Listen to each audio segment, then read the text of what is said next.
Okay, so let's talk about exponents. When we first started talking about exponents, we talked about a square with 3 by 3, which looks like this.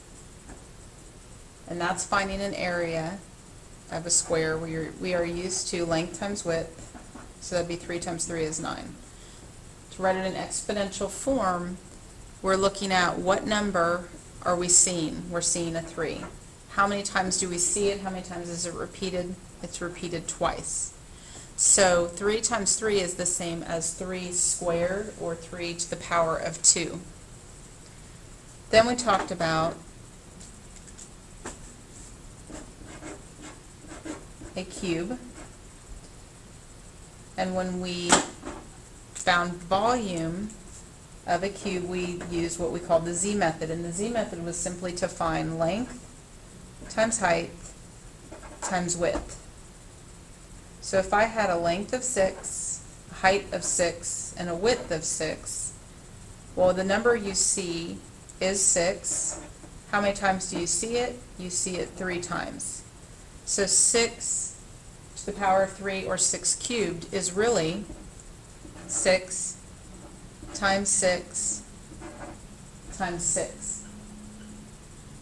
Okay, so today in class we had a little checkpoint, and we had some of you making that mistake of multiplying the two numbers.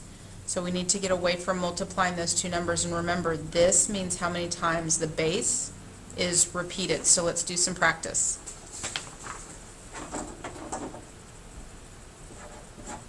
Let's have 4 to the power of 2. Well, what does that mean? That means that we are multiplying 4 times 4, and 4 times 4 is 16. What about 5 to the power of 3? Well, that means 5 times 5 times 5. Well, 5 times 5 is 25, and 25 times 5 is 125. A lot different than if you were to multiply 5 times 3 and get 15. Your answer is very off of each other. So make sure you're thinking, this is how many times this number repeats.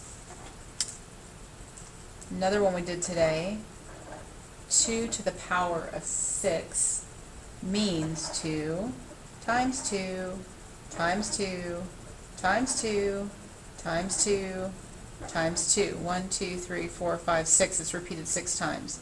So you have to think, 2 times 2 is 4, times 2 is 8, times 2 is 16,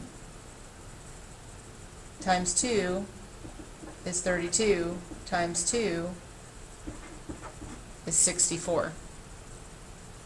So just keep in mind that this number, which is our exponent, tells how many times our base is repeating. As long as you do that, you'll be fine.